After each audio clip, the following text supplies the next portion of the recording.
Welcome to the Tech Egg. Don't get scrambled. Enjoy the video. In this video, I will explain how to make vegan miso soup. First, let's gather our core ingredients. You'll need good quality miso paste, dried kombu, and dried shiitake mushrooms for the dashi. Don't forget some firm tofu and your favorite vegetables. This simple, comforting soup is surprisingly easy to prepare and packed with savory flavor. It's a fantastic, healthy meal option for any day of the week. The heart of vegan miso soup is a rich dashi. Start by soaking a 4-inch piece of kombu and 3 dried shiitake mushrooms in 4 cups of water. Let them soak for at least 30 minutes or even overnight to really draw out their deep umami.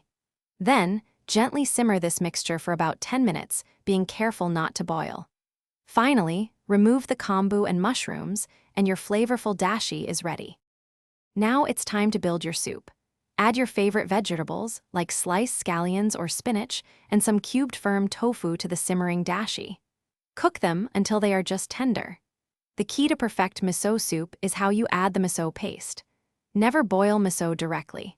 Instead, dissolve about 2 tablespoons of miso paste in a small amount of warm dashi from the pot, then stir it back into the main soup.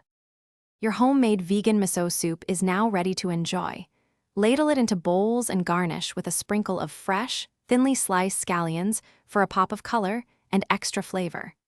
This soup is best served warm, but any leftovers can be stored in an airtight container in the refrigerator for 2 to 3 days.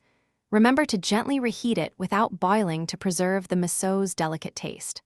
Also, be sure to check the description for a link to little trees, black ice, and other great deals.